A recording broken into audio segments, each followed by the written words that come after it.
Hello, my name is Dr. Brian Raid, and I'm a naturopathic doctor. And this is a video about things that can be pursued to help improve brain function.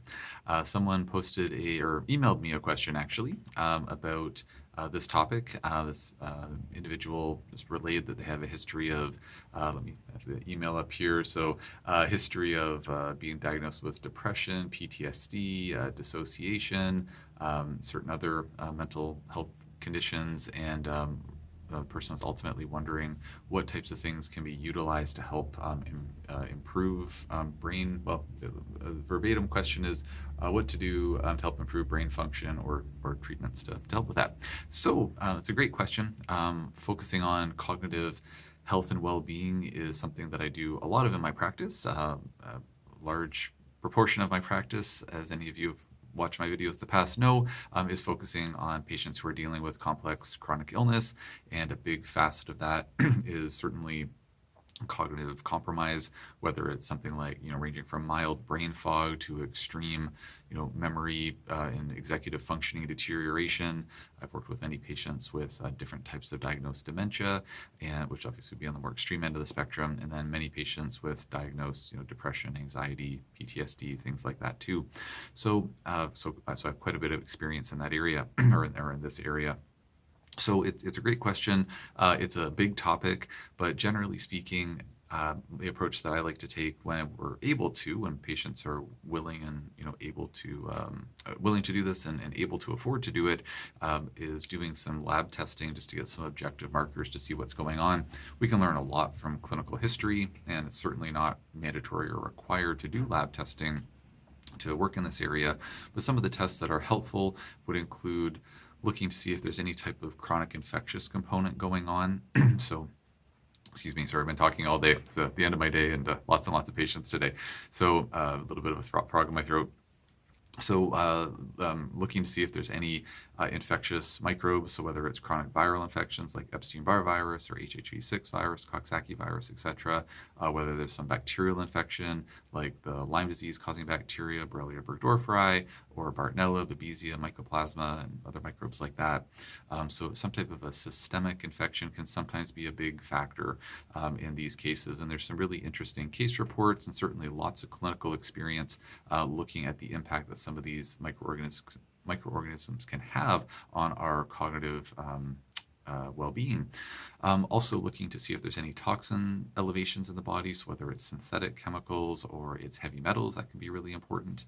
Also looking at tests to assess antioxidant levels, looking at inflammation levels in the body, looking at a person's genetic predisposition. So I recently posted some videos, still haven't finished this series yet, but I started posting some videos about tests to consider during to biohack your way towards optimal health.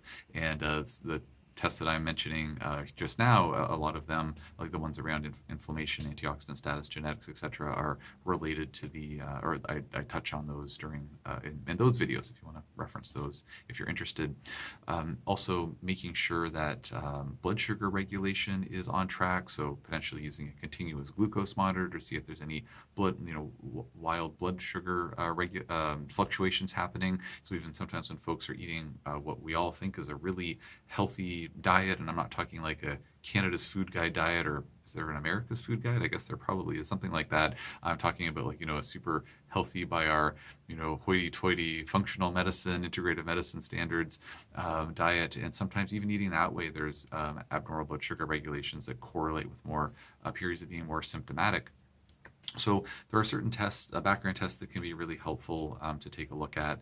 And again, they're not certainly not mandatory, and it's certainly not the case that if a patient comes in with a history like yours, speaking to the person who sent the email, I certainly wouldn't be recommending all of those tests out of the gate unless the patient really wanted all the tests out of the gate.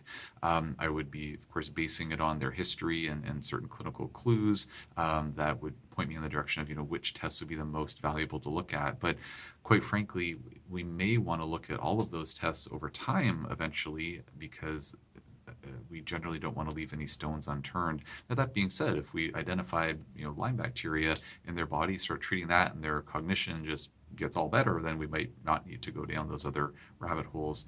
One thing I'm just thinking of here as I'm speaking is can't forget good old mold toxicity.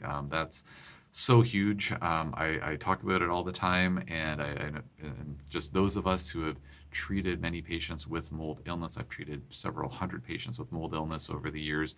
As soon as you start seeing it in patients, you can't stop seeing it in patients. It's been pivotal for so many patients to identify that and address that.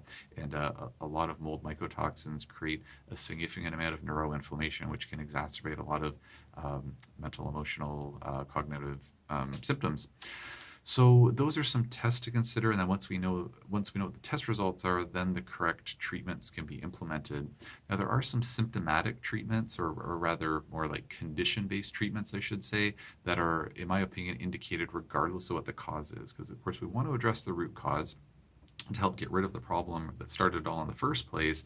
And by doing that, that can help alleviate symptoms, of course, but there are certain things that can be helpful to promote neuroregeneration, reduce neuroinflammation, promote cognitive recovery, essentially.